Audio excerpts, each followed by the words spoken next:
Eu tenho muitos assuntos para falar, mas hoje, especificamente, eu gostaria de falar sobre radicalismo, extremismo, muito comum nos dias atuais, ou de um lado ou de outro. Nós precisamos aprender que Deus não aprecia radicalismo. Nada que é extremo é do agrado do Senhor. Claro que a pessoa tem que se definir, não pode ficar em cima do muro, ou uma coisa ou outra. Ou você está de um lado ou você está de outro. Você não pode ficar em cima do muro. Eu vi uma frase outro dia que eu achei interessante, que diz que o muro é uma armação do diabo. Quem fica em cima do muro já está do lado dele. Você não pode ficar em cima do muro. E hoje em dia está difícil, né? São tantas situações difíceis, complicadas, e as pessoas muitas vezes elas não sabem que posição tomar. Mas embora você não deva ficar em cima do muro, também não deve ser radical. Deus não aprecia radicais. Deus não é radical. Nada que é extremo pode agradar a Deus.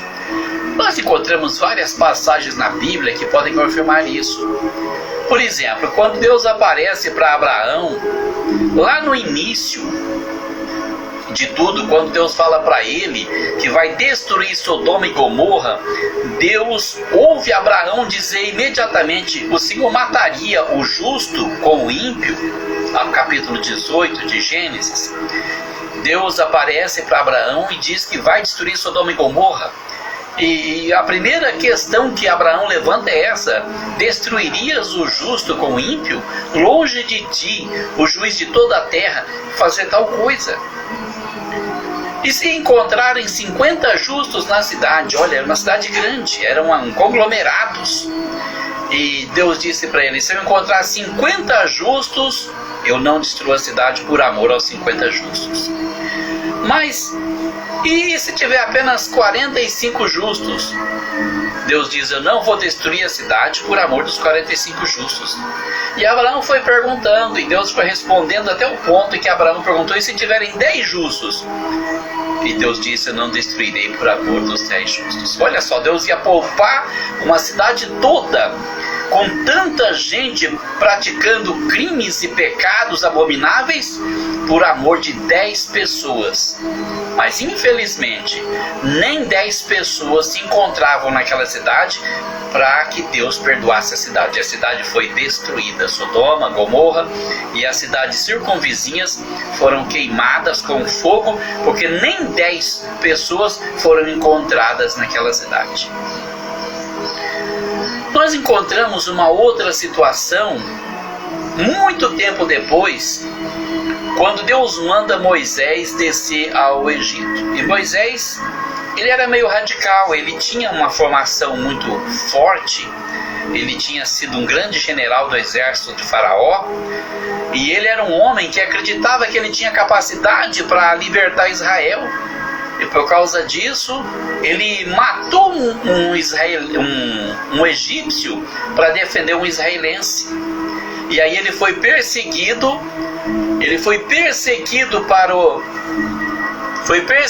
pelo Faraó, e ele teve que fugir para a terra de Midian. Moisés tinha uma média de 40 anos quando ele fugiu do Egito. Atravessou o deserto com a ajuda de Deus, senão teria morrido.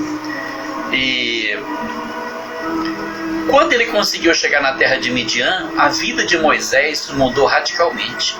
De príncipe refinado, de roupas finas, de manjares finos, passou a ser um pastor de ovelhas. As mãos calejaram, a pele foi queimada do sol, teve que comer o que aparecia lá no meio do deserto, onde tinha grama para dar pastagem para as ovelhas, e tornou-se um homem embrutecido. Porque você pode ser um cara culto, você pode ser estudado, mas se você for lá para o meio da roça, você acaba esquecendo toda aquela fineza, aquela educação, e acaba sendo incorporado pelo meio em que você vive. O meio faz a pessoa de uma certa forma. Claro que as escolhas são pessoais.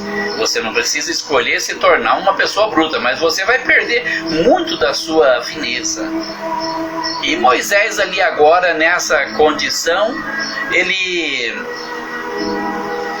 foi chamado por Deus para libertar Israel. Deus apareceu na sarça ardente e disse: Moisés, vem agora para mim te enviar. Você vai para o Egito e você vai libertar o meu povo de Israel. Então Moisés caiu em si e falou: quem sou eu que vai libertar Israel? Aquele homem arrogante, aquele homem prepotente que achava que era poderoso na terra do Egito, agora se via ali uma pessoa inútil. Ele já tinha 80 anos de idade. A idade não ajudava muito. Quando você envelhece, você começa a querer tirar o time de campo. Você começa a desacreditar na sua própria capacidade. E é o que aconteceu com ele. Ele achou que ele já estava velho demais para libertar Israel. 80 anos de idade, tem pessoas com 70, 60, 50 anos de idade andando de cadeira de roda hoje, né? Com bengalinha na mão. E Moisés tinha 80 anos, trabalhava ainda. Apacentava as ovelhas do seu sogro Jetro no deserto, e Deus mandou: você vai. Ele disse: Senhor, quem sou eu que vá a Faraó? Eu sou pesado de boca, pesado de língua, porque ele já não falava bem mais, já estava velho. Quem sou eu que vá a Faraó? Então, quando ele começou a insistir que ele não tinha capacidade, o que aconteceu? Deus se irou contra Moisés. Então se acendeu a ira do Senhor contra Moisés e disse: quem fez a boca do homem? Quem fez a boca do mudo? Quem fez a orelha do surdo? Não sou eu? Pode ir, Moisés, que eu serei contigo. E Moisés: mas Senhor, então envia alguém para ir comigo. Tá bom, Moisés, eu vou te dar uma chance. O seu irmão Arão vai com você. Quantos anos tinha Arão? 83. Então olha só, o povo de Israel foi libertado no Egito por dois velhos, um de 80 anos de idade, outro de 83. Eu estou esquecendo, a irmã deles, Miriam, também ajudou eles, mas era a mais velha da casa, não sei quantos anos tinha, era mais que 83. Então, sabe, Deus não tem dificuldade, porque para Deus nada é impossível. Nós é que ficamos limitando a Deus muitas vezes, porque nós não acreditamos que Deus pode fazer um milagre, que Deus tem capacidade, ou que Ele quer fazer. Nós precisamos crer. A fé é muito importante. Tem pessoas que pensam que fé é ter uma religião. Religião não é ter fé, não é qualquer tipo de fé. A fé verdadeira que agrada a Deus é quando você acredita nele, confia nele, sabe que ele está fazendo o melhor e que ele nunca vai te deixar desamparado. E que se você pedir alguma coisa que for da vontade de Deus, ele vai fazer. Mas lá na frente nós encontramos outra pessoa que radicalizou. O profeta Elias foi tão usado por Deus, né? Elias, ele profetizou que haveria 3 anos e meio de seca em Israel por causa da idolatria do povo de Israel. O rei de Israel era um homem ímpio que não amava a Deus, não temia Deus, adorava os ídolos que a esposa dele, Jezabel, tinha trazido de Sidom e simplesmente fazia tudo que ela mandava. Então o profeta Elias apareceu um dia e disse para ele: olha, durante 3 anos e meio não vai chover, não vai nem cair orvalho nem sereno, senão segundo a minha palavra. E ele partiu dali e foi para o deserto e ficou perto de um ribeiro, e a palavra conta que ele comia a carne que os corvos deixavam ali e bebia água do ribeiro. Mas a seca era tão forte que o ribeiro secou, e Deus mandou ele para outro lugar. Foi para Sarepta de Sidom, onde tinha uma viúva, uma mulher viúva, que o sustentou durante 3 anos e meio. 3 anos e meio depois ele volta com ordem de Deus para dizer que vai ter chuva em Israel, mas primeiro ele tem que fazer um concerto. E o que acontece? Ele desafia o rei Acabe, leva aqueles 450 profetas de Baal, mais 400 profetas de Azera, e põe todos eles no Monte Carmelo, e ali ele desafia eles. Ele diz: olha, nós vamos fazer 2 altares para ver quem é Deus de verdade, se é Baal ou se é o Senhor. E nós vamos fazer os 2 altares, nós vamos colocar o carneiro para o sacrifício, mas nós não vamos pôr fogo. Nós vamos clamar a Deus. O Deus que responder com fogo, esse Deus será tido como Deus verdadeiro. E ali ele preparou o altar do Senhor, pôs o carneiro picado ali em cima e esperou que os profetas de Baal, 850 homens, preparassem o altar deles, pusessem o carneiro em cima e começaram a clamar o Deus deles: Baal, responde, Baal. Como Deus odeia extremismo. como ele se aborrece com pessoas extremas, pessoas que não levam as coisas a sério, levam tudo ao pé da letra. Falamos do profeta Elias, que estava ali no monte, e aqueles 850 profetas preparando aquele altar para o Deus Baal, clamando a ele.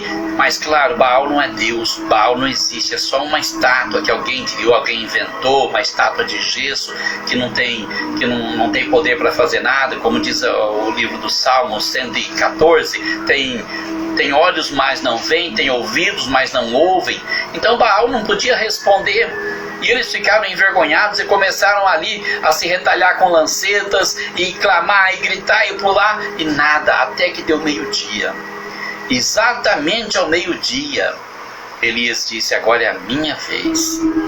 E pegou um balde de água e jogou em cima daquele holocausto, e a água caiu em cima da lenha que ia pôr fogo, e tinha um rego em redor do altar, e aquele rego ficou cheio de água, a lenha encharcada, a carne toda encharcada. E Elias orou e disse: Senhor, eu quero que o Senhor responda para mim com fogo, para que todos saibam que eu fiz isso segundo a sua palavra, para que todos saibam que eu não estou aqui por minha conta, mas como um homem de Deus estou anunciando a tua palavra. E quando Elias orou e disse dessa forma, um relâmpago riscou o céu e bateu em cima daquele altar, queimou a carne, queimou a lenha e lambeu até a água que estava no rego. E todo mundo caiu com o rosto em terra no chão, dizendo: só o Senhor é Deus, só o Senhor é Deus. Sabe, Deus não tem dificuldade nenhuma, mas muitas vezes nós limitamos a Deus porque nós não confiamos nele. E quando você não confia em Deus, o milagre que você tem para receber, ele não acontece, porque Deus só opera por fé. Se você não tem fé para receber, você impossibilita Deus de te ajudar. Então o que acontece? 3 anos e meio sem chuva, e agora Elias sobe lá no monte e diz para o rei Acabe: olha, eu vou subir ao monte, vou orar a Deus, ele vai mandar chuva. Isso é fé, isso é confiança, isso é acreditar realmente. E Elias subiu no monte e começou a orar, levou o ajudante dele e disse para o ajudante dele: olha, eu vou colocar o meu joelho no chão, eu vou colocar minha cabeça no meio das minhas pernas e vou ficar nessa posição até o Senhor mandar chuva. Você vai lá para a banda do mar e você observa, quando tiver uma nuvem no céu, você me avisa. E o ajudante dele foi para o lado da banda, olhou de um lado para o outro, voltou e falou: olha, não estou vendo nada, não tem nada no céu, nenhuma nuvem, o céu está limpo, parece um céu de bronze. E Elias disse para ele: volta lá 7 vezes sem falar nada. E aquele moço foi até lá e olhou e voltou e foi e voltou e foi e voltou 7 vezes. Na 7ª vez disse para ele: Senhor, eu estou vendo uma nuvem do tamanho de uma mão.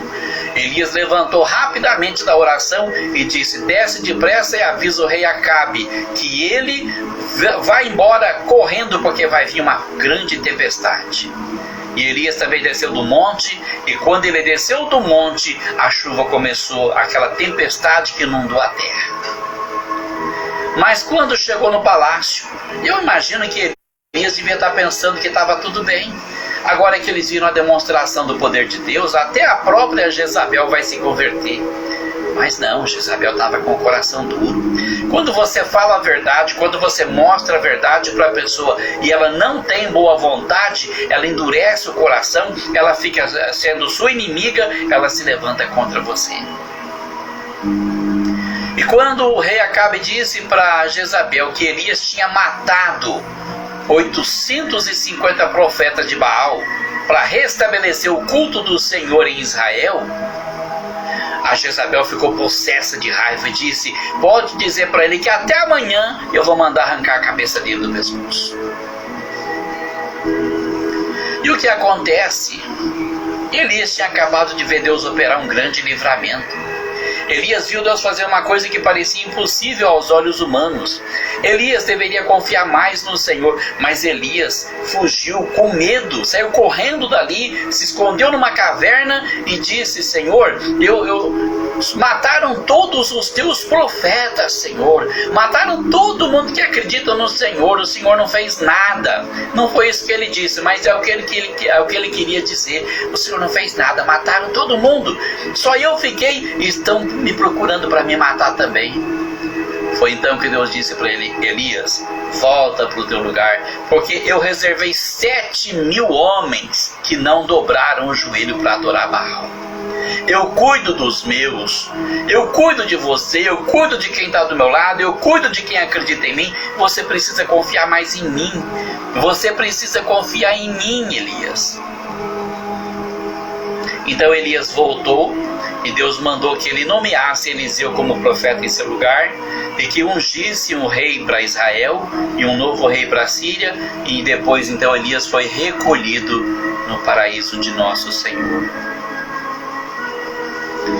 Olha, muito tempo depois, quando Jesus estava pregando o evangelho, ele ia para Jerusalém e passou pela cidade de Samaria. Os samaritanos eram inimigos dos judeus.